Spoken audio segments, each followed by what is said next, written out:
Did you know that sleep paralysis, the creepiest thing ever, can actually be used as a way to go out of your body, to like astral project? I'm about to tell you how you can use something so scary to do something quite magical. If you get sleep paralysis a lot, you're probably like, why is this happening to me? It is actually so you can learn to go out of your body. You are gifted, not cursed. It's a gift and a curse. Kind of creepy, I know. So for those of you who live under a rock and don't know what sleep paralysis is, or who have never had it, you're so lucky. It has to do with waking up and feeling like you're suffocating, like something's on your chest. You can't speak. You try to get out of it by wiggling your toes and fingers. You might even see something demonic or a witch lady or shadow people. But there are places you can go and things you can read to learn how to go out of your body or astral project. And with this, an entire world opens up to you, like an actual entire world. So the first way is going to the Monroe Institute. Maybe you've heard of the Gateway Papers. The CIA studied them. They talked about how an out-of-body state can be projected beyond the time and space dimension. This was, I guess, the CIA like researching them and what their findings were that they released.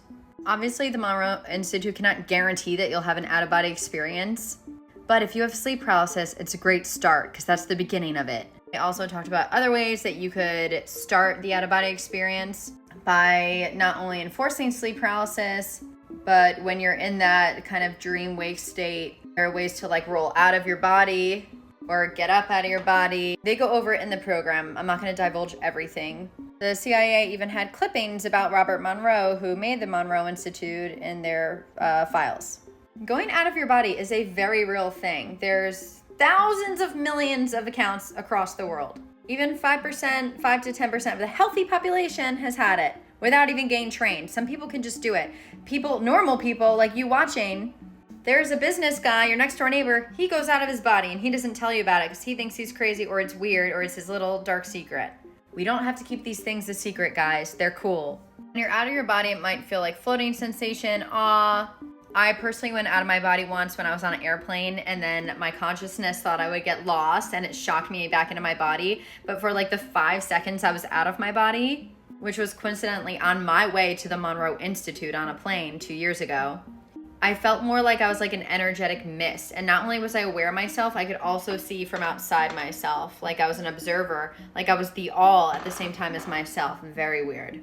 But there's accounts of people going out of their body and flying over rooftops, going to see their friends. And let's read this together. So basically, the Monroe Institute had a blog on sleep paralysis and turning it into an out-of-body experience. I came across it on my searches. So this guy, Robert Davis, so kindly wrote about this for their blog. Basically talked about how OBEs were practiced in a lot of ancient religions. And modern Western society says it's imaginary, which it definitely is not if you found one. So I'll just sum this up. I'm not going to read the whole thing. When this guy was 19, he would have bouts of sleep paralysis. Thank God his dad had to do with transpersonal psychology because his dad told him he could create an out-of-body experience with this. He talked about having it at night, being very terrified. His father had read Robert Monroe's book, Journeys Out of the Body, which I highly recommend. It is in my link in my bio. It is in my Amazon storefront. It is in the section Mind Over Matter.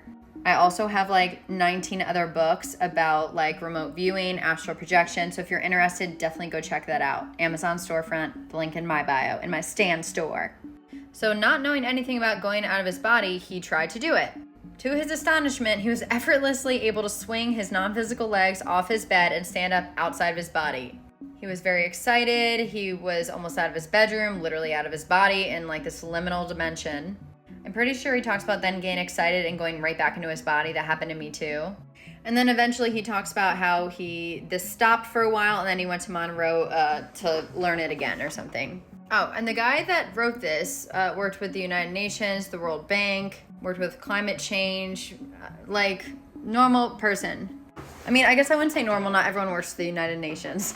But you guys know, very normal people have this. So if you feel like you're plagued by this and want to know more and you can afford this, I highly recommend the Monroe Institute. I've gone there myself. I'm actually going to this program.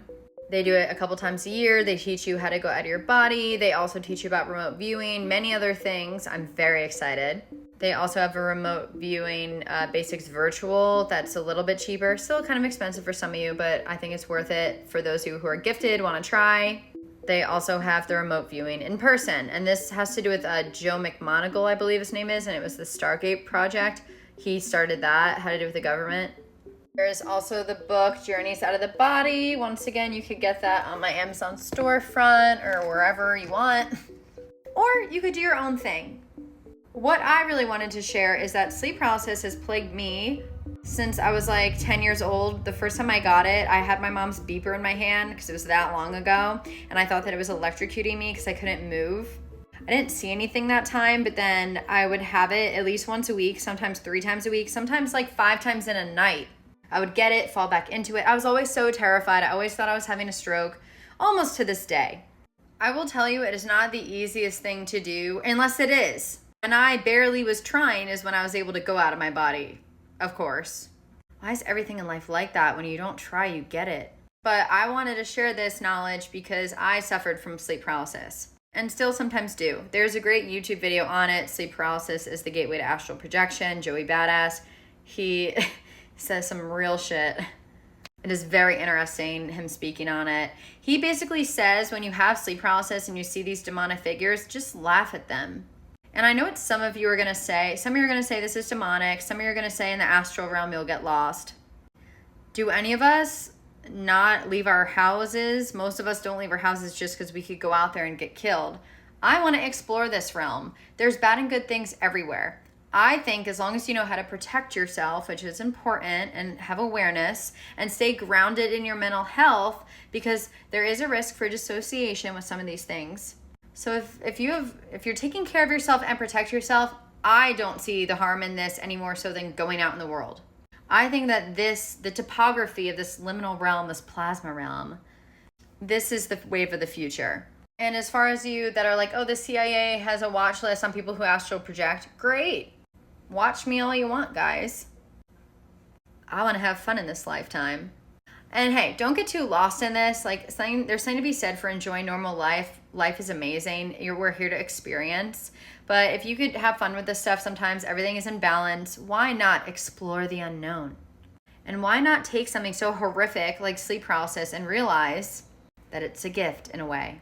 And to those of you that say, well, I see dark things in it, that is because most of us are in a state of fear. So if we learn to laugh at it, like Joey Badass said, that might make it not so fearful. That'll put us in a state of non-duality when we're more curious about this than fearful. Like, yes, we're seeing a scary image, but what is the essence inside that image? Maybe it's just a neutral thought form that we're seeing in a scary demonic way because we're scared. Maybe we'd see an angel if we were full of love. Maybe if we were curious, we would see its true form as like a yellow purpley mist. Who knows? Things to think about. Sorry if you don't feel like I answered the question completely, how to turn it into an out-of-body experience. Get the book. The book is cheap. Take the course if you want to take the course. Do more research yourself. I'm just here to spark curiosity. I'm not here to answer all of life's deepest questions. I'm here to ask questions to spark curiosity so y'all can find answers within yourself. Finding what works for you is the most important. If this doesn't resonate with you, no worries, don't do it. If it does resonate with you, if this gives you some comfort and solace, look into it more. Figure it out for yourself. The answers are inside of you. This is your own personal experience. Life is an experiment. This is your experiment. I truly believe that we put our energy in the wrong place when we are so scared of things like the government and demons. There is evil out there, okay? But do we want to put our energy into that, or do we want to put our energy into curiosity and good and focus on that? And if someone wants to come get us, they're probably going to come get us. I can't fight 100,000 people in the government or the evil forces. What I can do is neutralize it by not really paying attention. And I'm probably talking about it, and that is attention, but I'm just trying to be the devil's advocate here. That is the wrong terminology to use. I think if we look at, this has turned into a fucking motivational talk. I cut off. I think if we just focus more on curiosity and what's fresh and new and exciting about life, we're in good hands here. Hopefully I helped in some way. I will shut up. Bye.